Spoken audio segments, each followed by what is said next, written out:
Oi, Cristo, pessoal. Sou Darlan, bem-vindos a mais um episódio do Escritura de Café.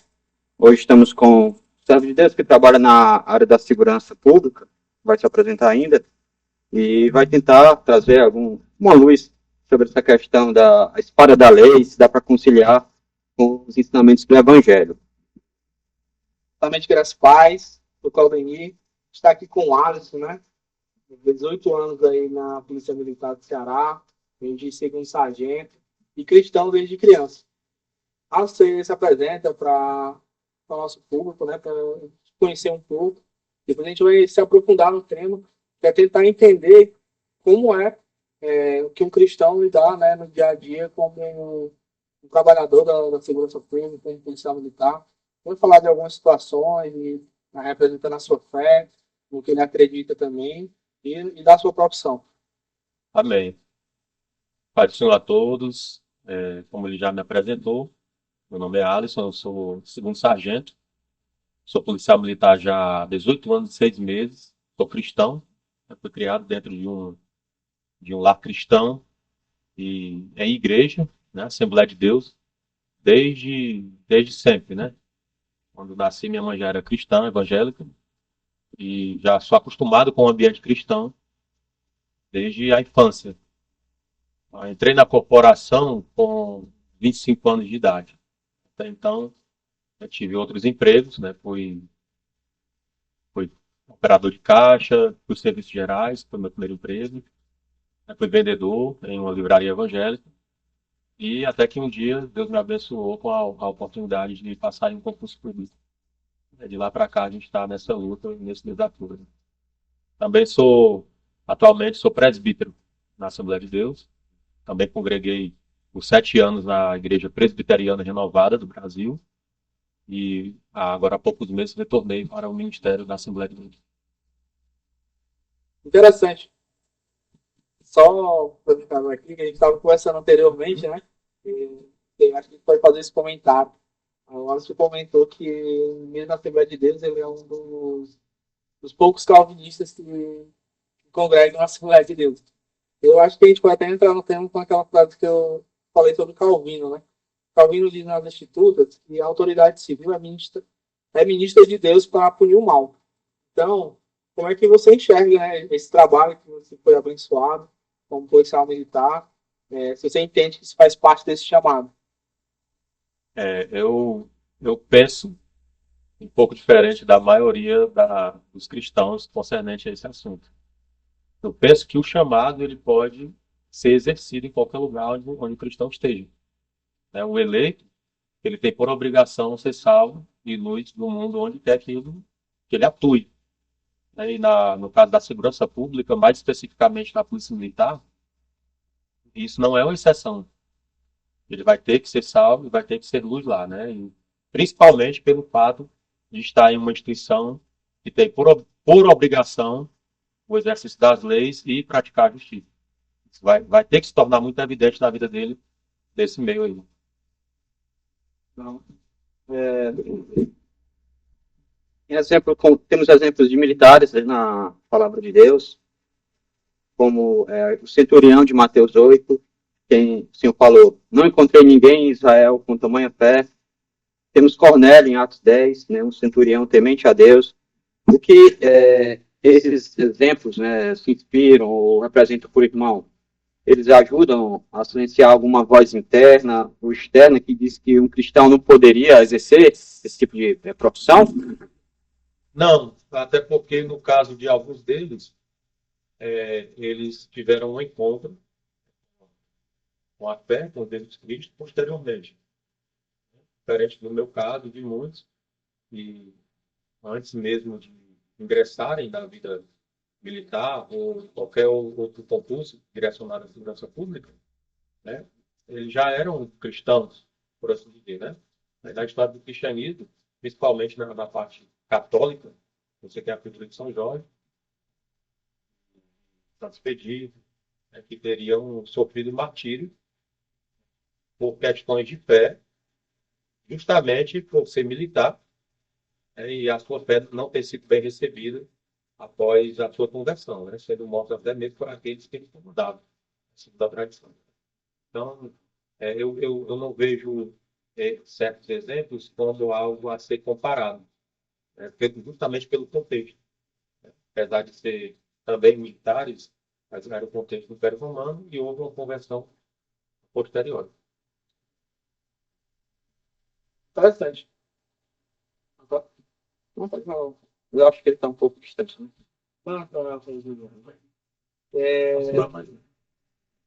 Interessante.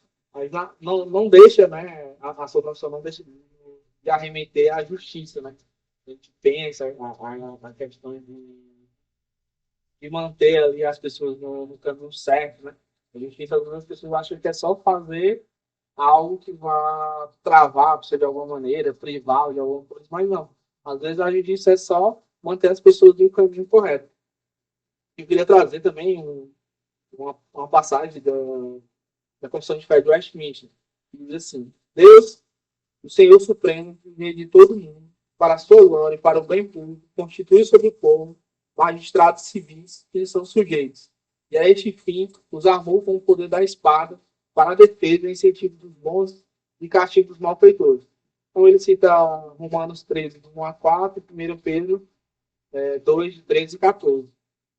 Com isso, a gente passou a pergunta, né? Houve algum momento que você sentiu de forma clara que Deus te colocou em situação específica, né, para fazer uma justiça? Então, mas isso a gente fala de justiça bíblica, né? Bom, eu tenho a obrigação de ser sincero nessa questão, né?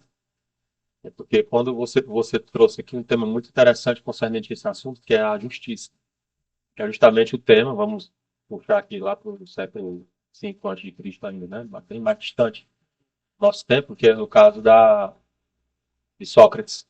É o diálogo de Platão, onde ele dá voz a Sócrates, e no livro A República ele fala justamente sobre isso. O tema é a justiça, a dificuldade que se tem em definir o que é a justiça e, principalmente, estabelecê-la e aplicá-la.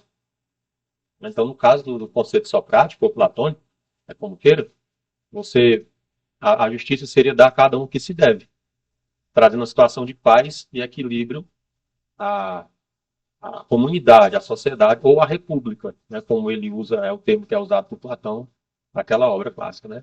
Mas isso traz um conflito para quem é verdadeiramente cristão, né, que é justamente as duas maiores dificuldades que ele vai ter ao exercer segurança pública, que é em ser justo e em ser bom.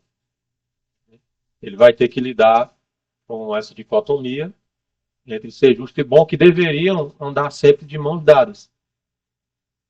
Mas nem sempre vai ser, né? Como aqui no decorrer do diálogo eu vou explicar alguns detalhes para vocês, e nem sempre essas coisas vão aparentemente andar de mãos dadas. Então eu tive mais foi conflito. Hoje eu já tenho mais paz em relação a essa questão, né, de me sentir um instrumento de Deus, de alguém usado por Deus para aplicar a justiça, para trazer justiça à nossa sociedade, né, que já é tão estigmatizada pela violência, já sofre tanto, todos os tipos de violência nós temos aqui na nossa sociedade. Infelizmente, o crime na nossa sociedade ele atingiu um nível doentio. Não sei se você já conhece o sociólogo Emílio Durkheim. Ele escreveu As Regras do Método Sociológico, uma obra boa, a qual li, e ele fala que o crime ele é algo natural em qualquer sociedade, mas quando ele atinge um certo nível, ele se torna doentio. E é assim que eu avalio a questão criminal na nossa cidade, no nosso estado, no nosso país. Né? Então, a questão de ser justo, de praticar a justiça, é algo de um nível excelente para qualquer ser humano que procura ser útil ao seu semelhante e bom.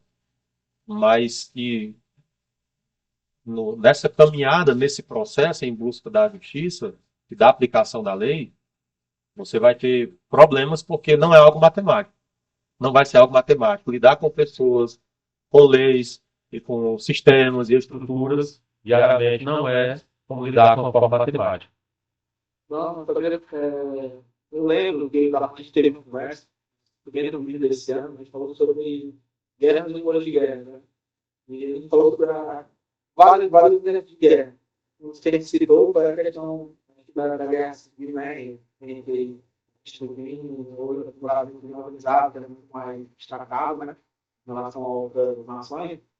E uma das coisas que eu acho que ele vai lembrar, que eu comentei, que eu acho que se fala nisso, é que a gente conversa de forma muito grande.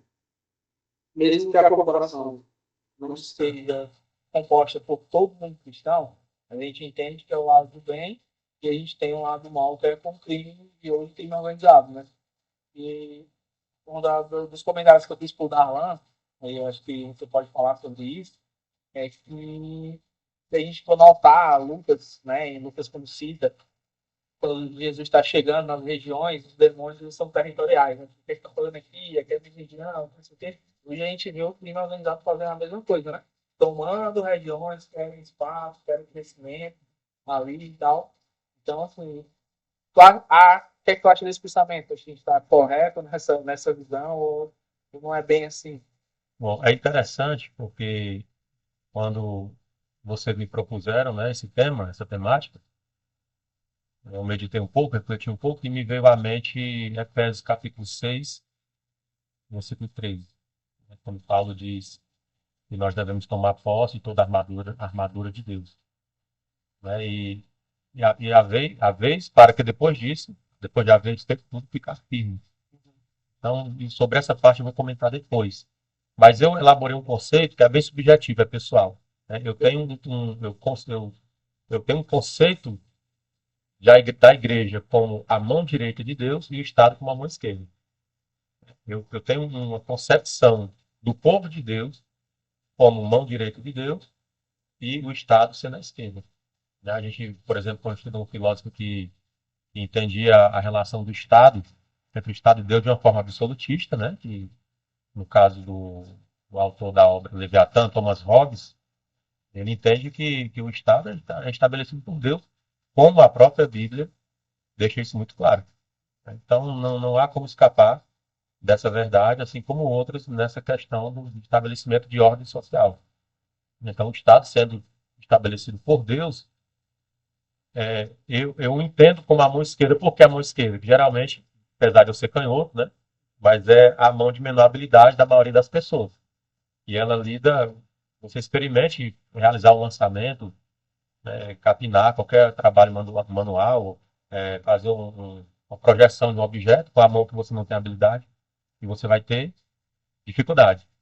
No caso da mão direita, que eu chamo do povo de Deus, da igreja, ela vai lidar com o mal de uma forma mais, com a essência desse mal, né? De uma forma mais objetiva de saber o que está enfrentando. E qual é o problema quando desse conceito que eu elaborei? É quando você tenta inverter as coisas. É quando você tenta fazer com a mão direita o que se deve fazer com a mão esquerda, e quando você tenta fazer com a mão esquerda o que se deve fazer com a mão direita. E isso, para o cristão que ingressa nesse meio, é tentar realizar a obra de Deus de enfrentamento a principados, potestades, demônios, se utilizando do Estado, tendo ele um conhecimento real da essência maligna de certas situações do ser humano, vai ter problemas. Aí eu convido vocês aqui para o meu pensamento. Né? Eu entendi o seu, agora vou trazer vocês para cá para ver se a gente tem um entendimento. Olha aí, eu vou pedir para o Darlan ler aí para a gente a segunda carta de Paulo aos Coríntios, capítulo 4, capítulo 10, versículos 4 e 5. Capítulo 10, versículos 4 e 5. Isso aí é essencialmente cristão e é essencialmente espiritual. Porque as armas da nossa milícia não são carnais, e sim poderosas em Deus, para destruir fortalezas, anulando sofismas e toda altivez que se levante contra o conhecimento de Deus, e levando cativo todo pensamento à obediência de Cristo. As armas da nossa milícia não são carnais. Esse tipo de raciocínio se aplica ao Estado? Ou se aplica ao policial? Propriamente não, né? Por quê? Porque o policial, ele vai, ou qualquer outro agente de segurança pública, ele vai militar, ele vai lutar e vai combater com armas e são destinadas a entidades carnais e materiais. Ele vai lidar com leis e a instrumentalidade do agente de segurança é o que? É a lei, e para que ela seja executada ou aplicada, ele vai portar uma arma. Na maior parte das vezes de uso letal. Certo? Então, o cristão, essencialmente, e prioritariamente, ele não porta esse tipo de arma. Entendeu? As armas que ele luta contra as trevas, elas são espirituais. A mesma coisa Paulo vai falar, né? Pode ler esse texto para a gente aí, Efésios capítulo 6, a partir do versículo 10, né? Quando Paulo diz, no demais, irmãos meus, fortalecei-vos no Senhor e na força do seu poder. Isso. Quanto ao mais, ser fortalecido no Senhor e na força do seu poder, revestido de toda a armadura de Deus, para poder ficar firmes contra as ciladas do diabo. Porque a nossa luta não é contra o sangue e a carne, mas contra os principados e potestades. A nossa luta não é contra o sangue, nem contra a carne, mas contra os principados e potestades. E aqui, no mundo em que nós vivemos, aqueles que atuam na segurança pública, eles vão sim lutar contra a carne e contra o sangue. É o uso progressivo da força que será utilizado ali no dia a dia, por mais que ele ore, ou que ele reze, ou que ele lê um salmo antes de trabalhar, por mais que ele cite o Salmo 91, por mais que ele reze o Pai Nosso, por mais que ele rode proteção, né, no caso de pessoas de outras linhas cristãs, a São Jorge ou quem quer que seja, ao se revestir da autoridade do Estado, e ao vestir um fardamento, no caso daqueles que trabalham ostensivamente, como é o caso do policial militar, ele vai fazer uso de todos os instrumentos e aparatos que o Estado lhe concede. O treinamento, o uso do armamento e o uso progressivo da força. E isso vai se dar no âmbito carnal e material. Então, o cristão, né, que é maduro na fé, ou que está naquele processo de maturação da fé, ele precisa ter essa consciência que ele não vai poder espiritualizar certas questões. Eu não tenho dúvidas em certas situações. Me permita só fazer uma observação. Pois não. Isso é interessante. É bem interessante, gente. Como a gente estava falando mais cedo, né? Antes de iniciar a gravação, a gente estava falando sobre a questão do domínio, né? De ter uma pessoa como você falando especificamente sobre a sua área e tal, sobre a sua atividade, pois que o Darlan vai ter essa predominância. Mas isso que você citou, achei bem profundo, porque aí a gente remete a algo que a igreja abdicou, né? Que é fazer oração para todo mundo. Fazer oração pelo policial militar, fazer oração pelo seu governador, fazer oração pelo seu presidente, para que assim a gente consiga de fato ganhar dos principados e potestades. Isso é a responsabilidade da igreja, e não unicamente de quem está enfrentando a carne e o sangue, como o Alisson está trazendo aqui para a gente. Vou fazer uma pergunta em relação a uma situação de conflito, confronto, assim, criminoso. Como conciliar o que irmão lê em Romanos 13, que fala no versículo 4, que o governante, o policial que é espada, serve como espada, vingador para castigar o que pratica o mal, ser instrumento nesse sentido, com o Mateus 5:4, onde o Senhor Jesus manda amar os inimigos, né? Como fazer essa conciliação? Este é outro ponto, né? E, inclusive, está entrelaçado com esse que eu expliquei agora há pouco. Né? Que são, aí, muita gente, dependendo ali da individualidade, da formação, das intenções do coração, como eu era quando entrei na corporação, eles não terão dificuldades alguma em separar essas coisas. Por exemplo, não, eu posso estar lá na igreja cantando, pregando, eu tenho a Bíblia, mas na hora que eu entrei aqui, é pau, é ferro. Como se tivesse dupla personalidade. Isso.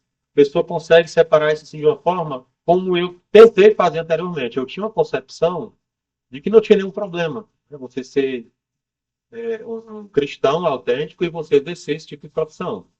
Embora a minha posição hoje não seja como a das testemunhas de Jeová, né, que restringem, né, que chegam até a, me perdoe se alguém estiver ouvindo e não for como eu estou dizendo, mas chegam até a proibir, né, esse tipo de serviço para seus membros.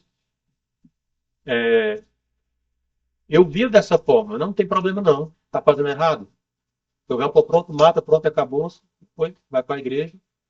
Eu tive até o conflito com o irmão na época, que só mudou seu pensamento depois que teve a moto roubada, sob forte coerção de arma de fogo. Ele mudou esse pensamento. Ele acreditava que era para matar mesmo, que era para morrer, esse tipo de coisa, porque ele foi algo, né, de tamanha violência. E eu pensava como ele pensava no começo. Eu disse, não, se a Bíblia me respalda em Romanos capítulo 3, e eu sou servo de Deus, eu estou aplicando a justiça, a lei, então eu estou totalmente respaldado quanto ao Evangelho. Quando o tempo foi passando, né, e algo na minha personalidade foi mudando, na minha psique, na, na minha parte psicológica, na minha estrutura, né, eu saí de um ponto branco e fui para o ponto negro. E esse ponto branco era aquele onde eu tinha a certeza de que essas coisas se coordenavam de forma perfeita. E o ponto negro foi aquele onde eu cheguei num ponto tal de aceitação da certas violências, não me refiro à aplicação que é o caso que experimentou, né, do progressividade da força, não me refiro necessariamente, porque existem situações no dia a dia que não será apenas uso progressivo da força. Você é um ser humano, você não é uma máquina, e nem sempre você vai agir conforme determinada lei. A lei é fria, nós não somos, né? E mesmo que seja no uso ali progressivo da força, tal qual a lei manda, não é uma máquina que está executando, você vai sentir. Você vai sentir. Então, qual o ponto negro que eu falo dessas questões, onde eu cheguei? Foi no ponto de eu, como cristão, como crente, chegar a comemorar a morte de pessoas criminosas. Eu cheguei ao ponto de comemorar a morte de pessoas. Quando eu chegava no local de homicídio, pessoas envolvidas com tráfico, com homicídios, com outro tipo de crime, eu cheguei a comemorar. E em uma dessas comemorações, eu senti algo aqui dentro, como se uma voz me dissesse assim: você é cristão, você é crente, você diz crer no Deus de amor e está comemorando porque uma vida se perdeu eternamente. Eu me afastei do local do homicídio, fui para um campo, ali perto, e comecei a chorar.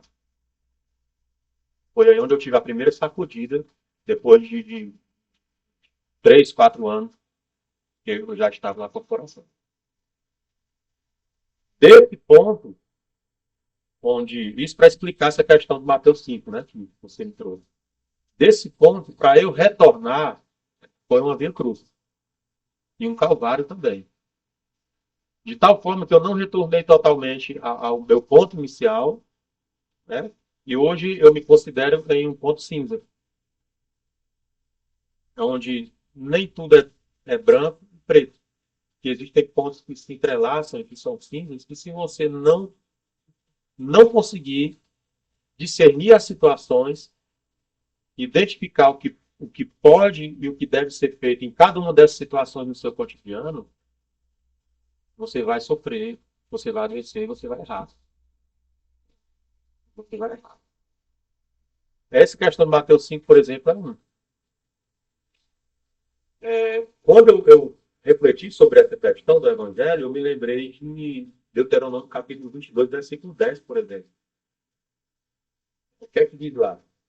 Deuteronômio capítulo 22, versículo 10, fala sobre uma proibição de arar a terra, de lavrar a terra, com boi e jumentos ao mesmo tempo. Isso fala de quê? De julgo desigual. Também abordado por Paulo, embora em outro contexto, lá em 2 Coríntios capítulo 6, mas fala do julgo desigual. E hoje eu entendo, por favor, quem estiver me ouvindo, né? Não me entenda mal, não me interprete mal, mas é algo que, lógico, pode ser aplicado de forma objetiva, né? Alargando, abrangendo o conceito, mas que eu sinto, como profissional e como cristão, né, dessa área aí, eu sinto como se esse boi e esse jumento, um fosse um dever para com o Estado, exercido por um profissional dessa categoria, e o outro fosse o Evangelho. Não me pergunte como se aplica o Evangelho em uma situação onde, lá em Mateus capítulo 5, Jesus manda não resistir ao mal, mal comum, né, que é o malfeitor, e você vê uma situação que é obrigado a disparar um tiro, muitas vezes letal, em relação àquela pessoa, para que ela pare, seja neutralizada com a sua prática. É que no caso pode envolver o risco de morte em relação a mim, meus companheiros, ou de outro cidadão qualquer. Então, eu comparo esse boi e esse jumento, não me pergunte quem é o boi e quem é o jumento, nessa situação, né, ao Evangelho e a muitas coisas que você vai ter que fazer nessa profissão. Porque não vai ser fácil aplicar. Um outro exemplo. Jesus disse que, nesse mesmo texto, que se alguém te bater na face, dá também a outra. Se alguém vier te roubar, se alguém vier pleitear contigo para te roubar a capa, dê a ele também a túnica. Não resistais ao mal. Eu posso exercer isso nas minhas 12 horas de jornada de trabalho. Eu posso exercer em relação ao meu companheiro de trabalho que está do meu lado, em algum desentendimento, em alguma ferida que ele venha me causar que não seja um ato de violência, né? Na administração ali pessoal do nosso trabalho, mas eu não vou poder exercer isso conforme manda a lei a uma pessoa que está de fora. Por quê? Porque se ela fizer isso, eu estando em objeto de serviço ou por causa dele, ela vai ser enquadrada em um desacato, em uma desobediência, entendeu? Em uma situação dessa natureza. Eu não posso estar de serviço e ser lesionado ou levar o carro, independente das interpretações que as pessoas têm nesse texto, né? Porque existem muitas interpretações, principalmente na atualidade, sobre isso aí. Né? Uns dizem não revidar. Não, Jesus está querendo dizer apenas para não revidar. Outros dizem, não, Jesus está querendo dizer que, literalmente, você oferecer outra face. Você deve estar disposto a oferecer outra face. E outras interpretações aí que estão sendo cada vez mais, né, do que Jesus falou. Por quê? Porque é quase intragável para o ser humano o que ele falou ali. É quase intragável. E as pessoas vão tentar responder esse texto falando sobre o que Lucas fala lá na parte da espada. Não, Jesus mandou comprar espada. E o texto lá vai dizer o motivo bem direitinho porque é que Jesus mandou comprar espada. Para que eles cumprissem as escrituras que ele foi contado nesse papo todos. O texto é muito claro sobre isso. Então, haverão momentos nessa profissão e em outras áreas da segurança pública e até mesmo na legítima defesa do cidadão, se ele quiser exercê-la, se não quiser abnegar desse direito que ele tem, que é um direito natural, ele vai de encontro ao Evangelho. Algumas palavras que ele vai obrigatoriamente. Então, quem está nesse trabalho, ele vai ter que lutar com armas, né, de quem luta contra a carne e sangue. Porque essa é a essência desse trabalho. Legal. A gente vê piedade, né, nas suas palavras, nas suas ações. E isso é muito cristão, ser piedoso. E eu acho que uma das perguntas que eu tinha separado aqui é que foi algo que você falou, né, equilibrar a justiça e a compaixão. Então, você tem algum exemplo dessa situação, que é difícil, acredito eu. Você conseguir equilibrar a justiça e compaixão ao mesmo tempo pelo seu semelhante ali, se tiver alguma situação que você consiga exemplificar para que a gente consiga compreender o nosso público também. Tem várias, né? São várias situações que são exercidas não apenas por mim, mas por vários companheiros policiais, que eu já tive onde trabalhar. Inclusive, de pessoas que você não espera que aquilo aconteça. Né? É o caso de você ter que prender uma pessoa, eu acho que por flagrante delito, por tráfico, por roubo, né, ou por qualquer outra violência. E durante todo o percurso ali do flagrante, muitas vezes é demorado, a pessoa está com fome, está sedenta, e quem vai alimentá-la ali, muitas vezes dá algemada a ponto de você dar água na boca, e o pessoal está dizendo, né? Essa polícia é muito boa, né? Uhum. Essa polícia é muito boa, né? Tem naquele tom ali de brincadeira, e tanto na indicação de água como de alimento. Isso aconteceu várias vezes, em várias situações. Há outras situações ainda que causam tristeza, causam muita tristeza, de você ter que prender alguém em flagrante, roubou, assaltou, feriu e homiziou dentro de sua residência. Quando você chega lá, o que você vê é umas crianças pequenas, né? Muito magras, barrigudinhas algumas, e sem nada dentro de casa, de alimento. Nada. Nada. E não tem nada para comer. Essa situação eu vi e eu passei por ela mais de 2 vezes. Você começa a entender um pouco o contexto vivido pela pessoa, não que justifique o crime que ela fez. Para você começa a ver a situação. Vai ter uma senhora lá, com um bebezinho, tem um outro pequeno, e o menino chorando, e com a nela do fogão sem nada, a porta vazia, uma situação deplorável. E o policial, vou usar a expressão paulina, né? Lá em 2 Coríntios, capítulo 12, sobre disciplina na carne, e quando ele começa a dizer dizendo: conheço um homem, né? Fora do corpo, se no corpo, fora do corpo, não sei, para rebatar a descrição. Eu vou usar a expressão dele. O policial muitas vezes tem que providenciar, naquele momento, algo para que aquelas pessoas possam se alimentar, devido ao nível de necessidade de privação daquela família. Ou de você, questão de medicamento, questão de ajuda de saúde. Nesses mais de 18 anos de profissão policial militar, eu já tive que lidar com situações em que você não pode se recusar a prender o indivíduo, mas que, enquanto prende, aplica a lei, você tem que ir ali ao mesmo tempo ministrar-lhe o evangelho. Isso muitas vezes de forma prática, dando comida. Dando comida. Porque aquilo que a gente falou lá no começo, né, sobre ser agente o eleito, ser o agente da justiça de Deus, onde quer que ele esteja. Porque ou você vai dar o testemunho dessa forma, por agir praticando o bem, ou você vai praticar o mal, ou vai ser omisso, e isso vai pesar mais para o lado mal da situação.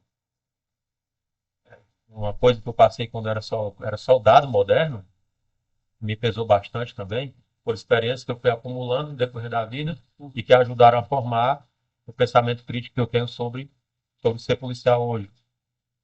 Foi uma situação em que eu fui na onda de umas pessoas revoltadas por terem prendido um cidadão lá que estava assaltando em flagrante, e eu cheguei a agredi-lo. Quando eu já estava de sangue mais frio, lá na delegacia, eu fui querer falar de Jesus para ele.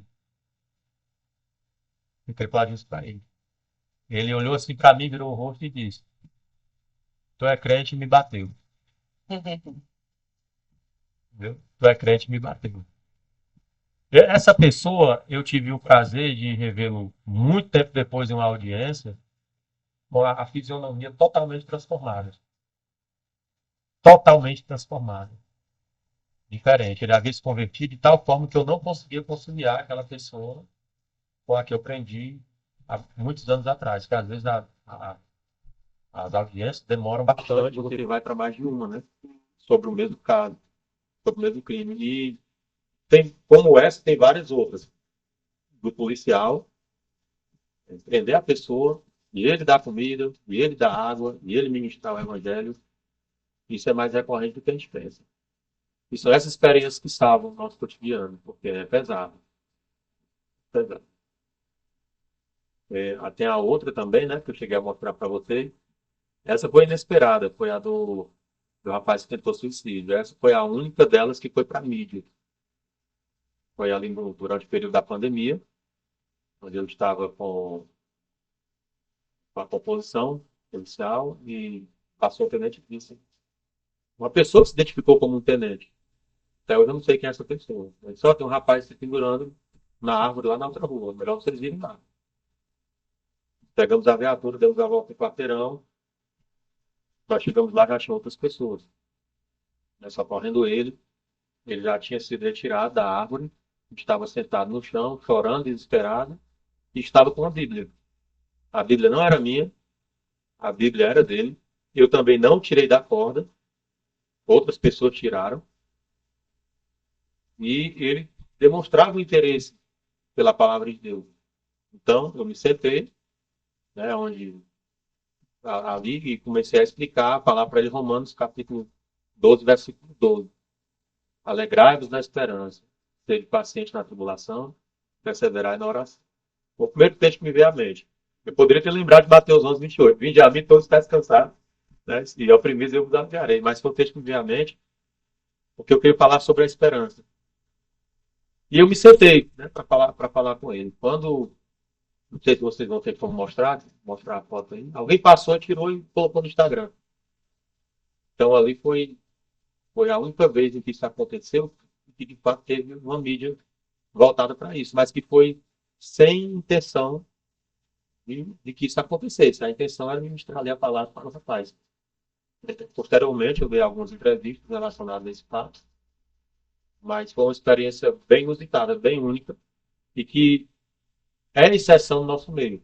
E as pessoas te elogiarem, e gostarem, e aplaudirem, né, por uma atuação, mas foi um gesto simples. A Bíblia, a pessoa sentada e a gente conversando com ela, como acontece muitas vezes por trás do bastidor, mas que não é visto pelas pessoas. Né? E em tudo, Deus seja louvado.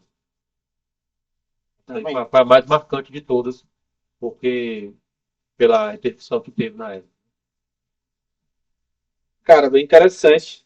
Então, não confuso não. Eu sou o que mais pergunta as coisas aqui. Eu falo demais. Não, não.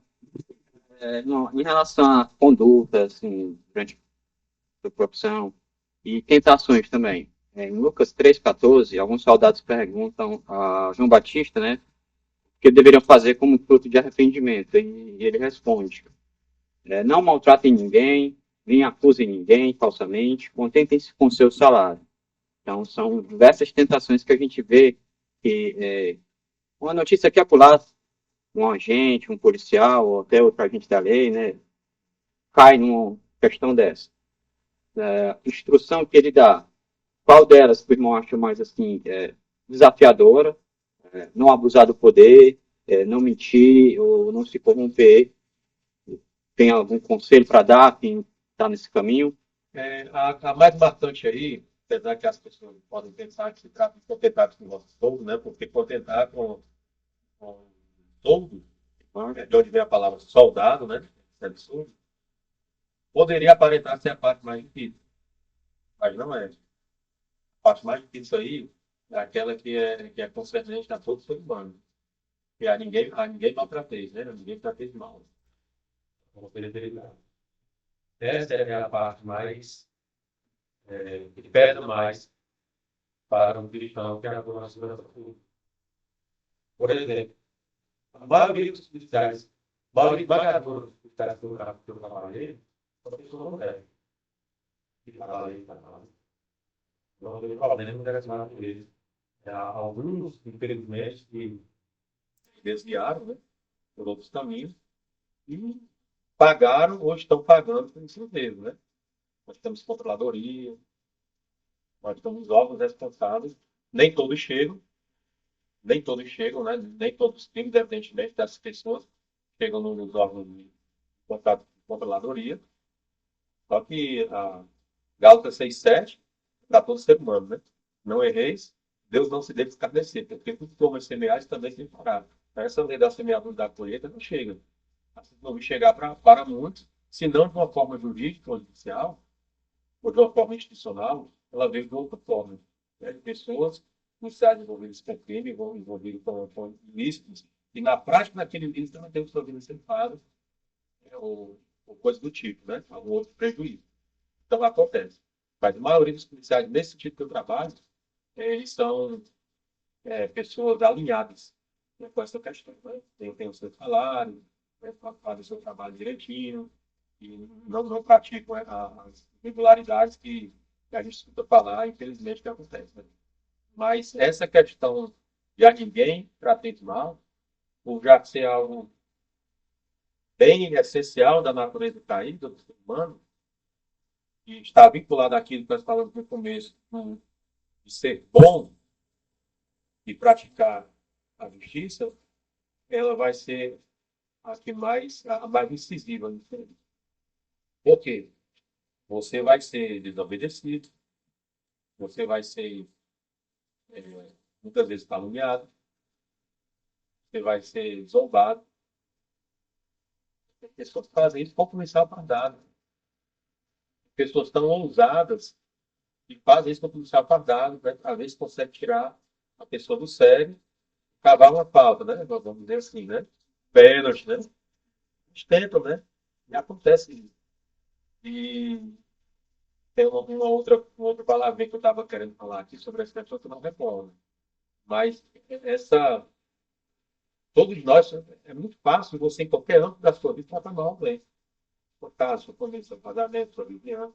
Agora, imagine você em uma situação de policiamento ostensivo, lidando com inúmeras ocorrências, toda natureza, todo dia, a desordem, a perturbação do seu alheio, a Maria da Penha, né, que infelizmente é um tipo de ocorrência que superabundou na nossa sociedade.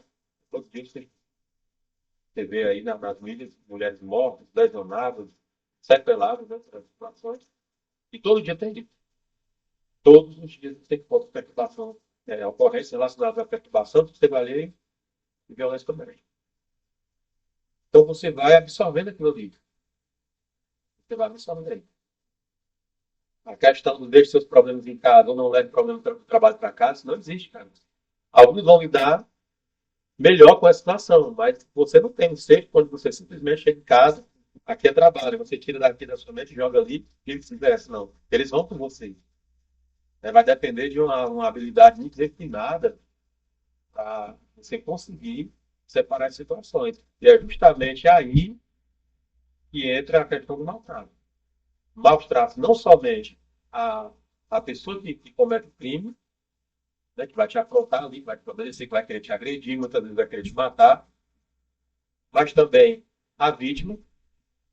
Você não vai encontrar sempre uma vítima agradecida por você estar ali. Você vai encontrar a vítima só agora que chegou. Eu ouvi muito isso. Então, para você tratar, entender a situação daquele ser humano que passou por aquela perda, por aquela desgraça, foi vítima de determinado crime, é complicado. E os seus companheiros, seja o superior hierárquico, seja o subordinado.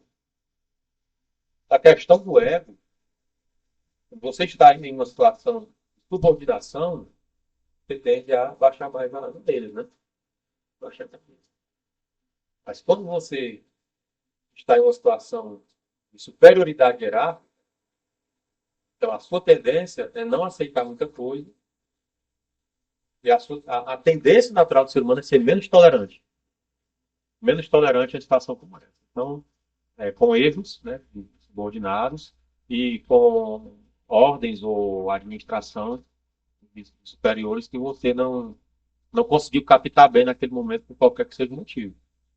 Então, o não trateis mal aí, nessa situação do Conselho registrado por Lucas, a meu ver, é o que mais vai pegar a maioria de nós. Porque se você não negar a si mesmo, se você não buscar a misericórdia de Cristo, se você não se lembrar do conselho de Paulo a Timóteo na segunda carta, no capítulo 2, versículo 1, a Timóteo ele diz: tu, pois, meu filho, fortifica-te na graça que há em Cristo Jesus. Se você não procurar se fortalecer na graça, você vai errar nisso aí, com certeza.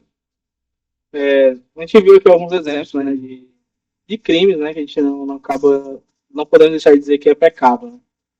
E eu li um trecho do livro de Kuyper, o Calvinismo, e diz o seguinte: portanto, quando a humanidade desintegra-se por causa do pecado, uma multiplicidade de povos separados, quando o pecado no seio destas nações, separa os homens e os arrasa, e quando o pecado revela-se em todo tipo de vergonha e iniquidade, a glória de Deus exige que estes horrores sejam refreados, que a ordem retorne a este caos e que uma força compulsória de fora faça se valer, para tornar a sociedade no caminho certo novamente. E com base nisso, né, entendendo que você é essa força, faz parte dessa força que refreia a sociedade exemplificar, e também entendendo alguns exemplos que você citou de crimes, né, de delitos ali, que a gente pode entender como parte do pecado das pessoas, você entende que conviver, né, diariamente com resolvendo essas soluções, ou sendo, quer dizer, sendo as soluções, né, para esse tipo de insubordinação, você acha que consegue ver mais claramente o pecado nas pessoas com isso, na sua profissão? Porque, como a gente falou, esses pequenos delitos, eles são nada mais, nada menos que fazem parte do pecado do ser humano, né? E, embora existam uns que mintam, existem outros que roubam, né? Existe o assassino, existe o adúltero, e por aí vai. Tudo se enquadra, a gente até já falou sobre isso em algum momento aqui no canal, e tudo faz parte do pecado da humanidade, né? Ambos têm o mesmo peso diante de Deus, mas trazendo para a parte da segurança pública, do seu dia a dia, como é que você consegue enxergar, né, se de fato isso é o pecado da humanidade, você consegue enxergar de forma mais profunda, para ter essa visão, podemos dizer, cristã, de forma mais piedosa, né, entendendo, pô, é uma alma perdida, eu preciso converter essa alma, que Deus trabalhe nessa alma. Se eu tivesse um meio de assim, uma máquina assim, super desenvolvida, né? E nesse momento pegar você e transportar, né? Juntamente comigo para dentro da viatura, né? Em um dos bairros daqui de Fortaleza, que nos causam muita tribulação nesse sentido, durante o período noturno, de sábado para noite, aí você tudo fardadinho ali, né? Bem bonitinho, juntamente comigo ali, para vocês circularem uma das noites mais turbulentas que a gente tem. Aí você entender bem como é difícil isso aí. E você ter a comprovação do que hoje eu só posso te falar palavras, né? Só posso me expressar melhor dentro por palavras.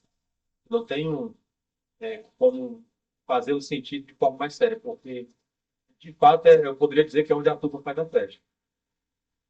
É onde as pessoas se soltam, né? Tem um hino do Sérgio Lopes que ele fala, noites, não me fala a memória, que ele diz: vidas carentes de vida, almas carentes de força, fingem ter felicidade, enquanto a noite durar, até que um dia uma lágrima faça que lembrem de Deus, e só então suas noites serão de paz outra vez.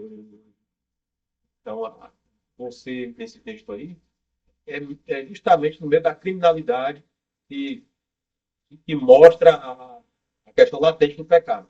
E onde as multidões de pecado, elas se afloram. E sabe o que perturba para o cristão? São as práticas não criminais, que hoje são bem aceitas pela sociedade, né, pela questão progressista, mas que não são crimes. Então você vai estar transitando naquele meio, né, para o atendimento de ocorrências, diligências, etc., lidando com situações que não são crimes, mas que para a nossa revelação, a nossa fé, são altamente pecaminosas e você vai sentir. Você, como cristão, vai sentir. E você vai ter que lidar com cada uma delas, sem dizer, se apontar dentro da cara que você está pecando, né? Você está certo nessas coisas. Eu já tive muitas situações em que, principalmente quando mais novo, né? De colocar as pessoas na parede, em uma busca de arma, e em vez de fazer outra coisa, depois de ter realizado a busca pessoal, começar a conclamar uma pessoa para que se arrependesse, cara. E pegar uma oportunidade, uma tatuagem. Peguei uma vez que tinha uma tatuagem, falava muito dele na sorte, era dele que estava dentro do carro, né? Eu tinha pego de uma parte na maconha. Esse cara, quando ele tem o salão dos três na sola, tá falando. Comecei, meu direito para falar. Uma outra vez, eu já não suportando mais, passando, eu saí na viatura com um pacote de panfleto, apenas de café da policial, onde eu vi uma pessoa ali em situação de rua, outra situação ali bem degradante, parava, entregava panfleto rapidamente, falava a palavra de Deus, até que meu cobaia, como a gente chama, né, meu companheiro feliz, a morrer foi dito, mas para com isso aí, cara. Para com isso aí. Se Deus quiser salvar essa pessoa, ele vai salvar. Não precisa estar fazendo isso aqui de serviço, não. Né? Então, hoje eu não faria dessa forma. Não de estar na viatura e distribuindo panfleto como eu fiz, né? Também não condeno alguém que porventura venha fazer. Eu já passei por isso. Mas existem inúmeras formas de você evangelizar e trazer o reino de Deus para as pessoas, como embaixador de Cristo. Mas nenhuma delas será tão forte como o testemunho. O testemunho pessoal. E é justamente nesse ponto onde o cristão autêntico ele vai ter mais dificuldade. Mas como assim o cristão autêntico? Ele vai ser provado, meu amigo. Ele vai ser provado. Pode ter certeza que ele vai ser provado. Nenhum cristão ele ingressa dependendo, né? Tem policiais militares, tem guarda municipal, tem polícia civil, tem polícia rodoviária federal, tem polícia federal, e a dinâmica das instituições são diferentes, né? Não é o mesmo serviço. Eu falo do que me é próprio, né? Que é o serviço policial militar e atividade fim, que é a rua, que é o policiamento ostensivo. Ele não vai conseguir ocultar quem ele é por muito tempo trabalhando ali. Ele vai revelar quem ele é. E se ele for uma pessoa de fato de Deus, chamada por Deus, Deus vai usar as situações para trabalhar no caráter dele, sem dúvida alguma. Com base no que o irmão falou, que não tem como, depois do plantão, jogar assim, tudo que aconteceu ali no sexto, não tem como apagar quando volta para casa, quer saber duas coisas. Se já percebeu distanciamento, preconceito, ou na família, ou entre amigos, ou até na congregação, que não vai, na comunidade, preconceito por ser policial, ser crente policial, e também o que o irmão faz, quais as atitudes para não adoecer sua alma, para não endurecer seu coração, né? Para manter sua rigidez, saúde mental diante de tudo que acontece que o irmão vê no cotidiano. Bom, por incrível que pareça, eu sofri mais preconceito por ser policial em meio cristão, ou seja, por parte de alguns cristãos, do que ser cristão na polícia militar. Certo? É aquela coisa de você chegar, como é que pode? É muita corrupção. Esse irmão, a corrupção lá é de longe, assim, que me afeta, entendeu? Porque não é a minha realidade diária, e nem de boa parte dos meus companheiros, como já frisei aqui.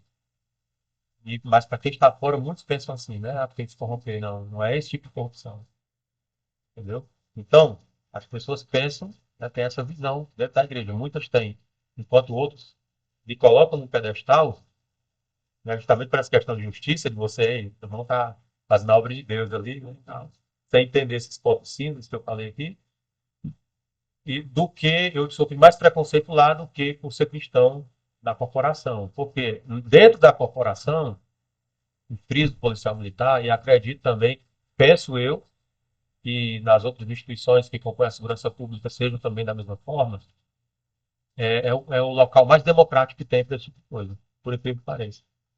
Eu já trabalhei com evangélicos, cristãos católicos, ou do que hoje nós chamamos de seitas também, seitas cristãs, umbandistas ou de outra religião de matriz africana, ateus, ateus, espíritas, homossexuais, e a- lá é o local onde todo mundo está dentro do barco, mesmo, nesse sentido. Lá a minha vida, profissionalmente falando, vai depender do ateu, a do ateu vai depender do cristão, a minha vai depender do umbandista, que já trabalhei, e muitas vezes a gente vai precisar do apoio de um guerreiro que é homossexual. E até hoje, eu não vi esse. Perguntei até a um tenente negro uma vez, né? Se ele tinha passado por uma situação de perseguição dentro da corporação por ser negro. Ele disse, eu suspeitei uma vez de uma pessoa. Fora isso, de ninguém mais. De ninguém mais. Então, nós temos locais, nos quartéis onde cultos são realizados, as pessoas se reúnem, né, com liberdade, né, ali para realizarem louvores a Deus, orações, ministrações da palavra, sem nenhum impedimento. Né? Outros de outras religiões transitam por facilidade. Pessoas homossexuais também são respeitadas da mesma forma, do mesmo modo. Então, é o local para, por assim dizer, nesse sentido, mais democrático. Nesse sentido, mais democrático e livre de preconceito que eu já vi na minha vida. Certo? Então, não tem. Agora, o que eu faço, né, respondendo, tem alguma questão sobre essa que eu falei, para que eu passe para a questão de como eu me mantenho? Não. A questão aqui é o seguinte: se você não congregar, se você não exercer a reflexão constante na palavra de Deus, estudo e atenção sérios com relação à palavra de Deus e à oração, você vai cair. Você vai cair. É porque você está perto. A linha entre lidar com o crime e ser um criminoso é muito tênue. Muito tênue. A prostituição é muito fácil, porque apesar de a situação não estar hoje como era antes, mas antigamente havia um assédio muito grande, né, por parte promovida por mulheres, né, realizada por mulheres com relação a homens fardados. Vocês lembram aqui da época do Rondo do Quarteirão, o projeto Rondo do Quarteirão? Eu entrei na época daquele projeto. Fardinha azul, folder, e era muito comum as meninas estarem procurando, como nós estávamos realizando a abordagem e atendimento de ocorrências, e elas estarem tentando identificar a gente ali pelo folder. E depois ligava para a viatura perguntando: ei, eu quero o telefone do motorista. Ei, quem é o comandante? Ele é bonitinho, né? Ei, cadê o rapaz e tudo? E isso assim é levado a uma potência que não sei nem dizer qual. Então, se a pessoa não tiver estrutura espiritual, familiar, numa vida intensa de oração, ela vai cair. Ela vai cair. Ela vai precisar ter uma devoção aqui muito grande. Muito grande. Então, tem sido uma escola para mim até hoje, meu irmão, essa situação aí. Bem, olhando aqui, nosso tempo já está bem investigado, né? E eu queria deixar uma última pergunta, se a gente pode dizer assim. Se desse um conselho, né, para quem está nos acompanhando, que tem interesse em entrar nesse mundo, né, nessa categoria, nessa profissão, que também seja cristão. Até que não seja, né, mas que a gente esteja alcançando aqui nesse momento. Bom, tenho duas coisas a falar sobre isso, basicamente, né? Sobre os que pretendem entrar, isso ou os que já entraram? Os que pretendem entrar, já entraram também, mas que se converteram agora, né, para ter um pensamento cristão. Esteja preparado para lutar com Golias usando a armadura de saúde. Esteja preparado, porque você não vai poder tirar a armadura de Saul para lutar apenas com a sua fé. Você não vai. Você não vai poder ser um objetor de consciência. Você já assistiu aquele filme, Até o Último Homem? Uhum. Não vai poder fazer aquilo ali. Entendeu? Se você for para o serviço de rua, lidar diretamente com o crime, atividade crime, você não vai poder. Você vai ter que usar colete, vai ter que usar farda, vai ter que usar arma. E muitas vezes pode acontecer, como aconteceu com alguns amigos cristãos meus, você vai ter que lidar com um desfecho mortal. E isso pode te trazer problemas psicológicos e espirituais. Né? Então, você não vai poder escapar disso. O segundo é sobre. É estranho que eu vou dizer, mas é com referência a um conselho demoníaco, né?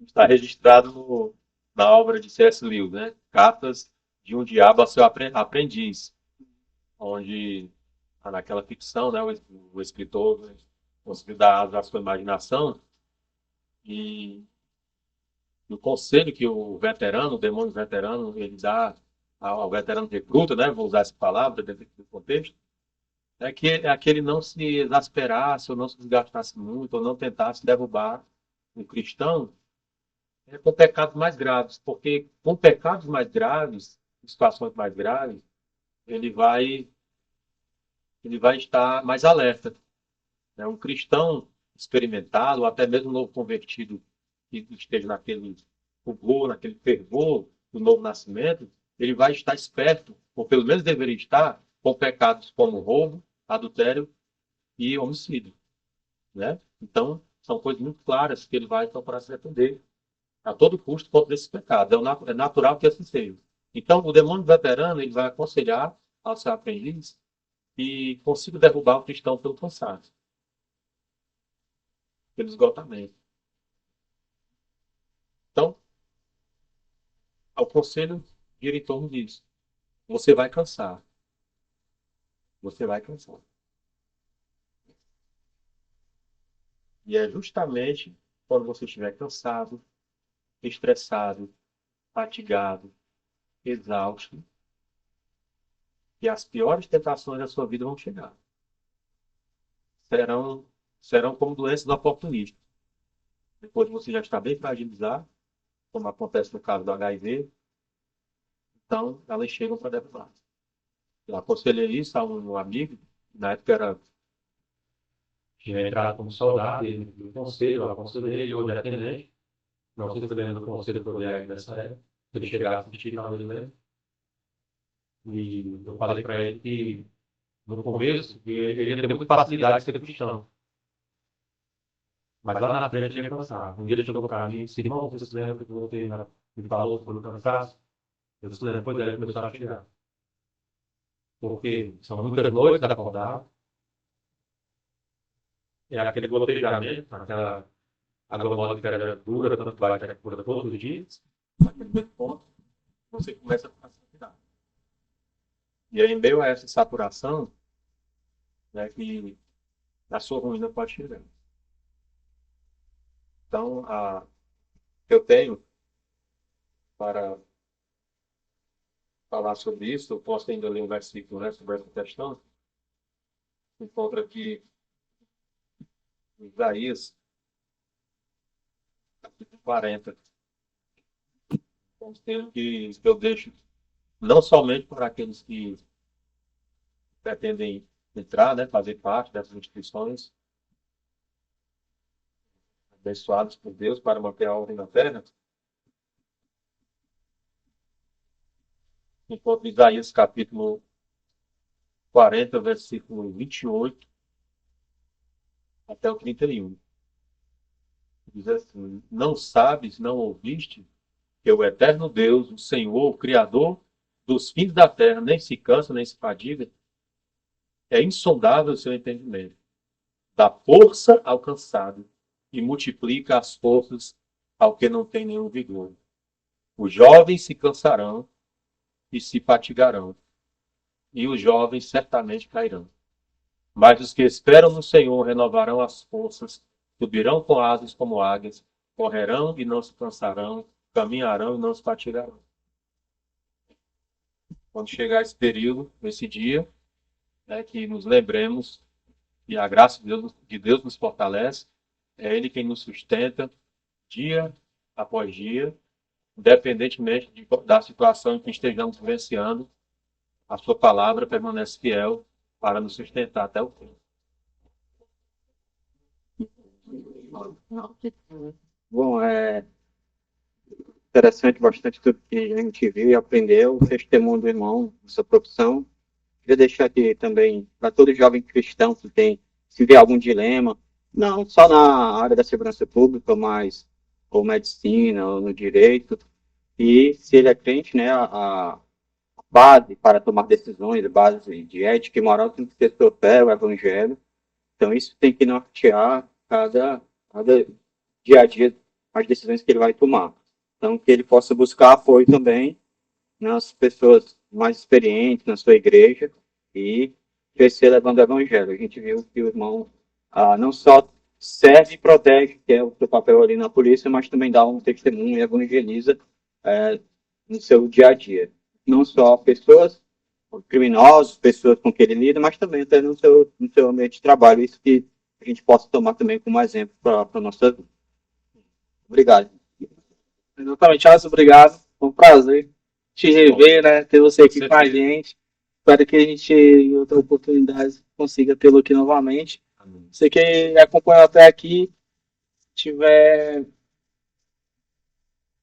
discordado de algo, fique à vontade para comentar. Acredito que o Cláudio também vai acompanhar, possa responder. Eu e o Darlan também iremos responder. Você acha que tem alguém que será edificado com esse vídeo? Compartilhe, também curta e se inscreva no nosso canal para que você fique acompanhando todas as novidades que vai ter por aqui. Então, graças a Deus, com Deus. Tchau, tchau.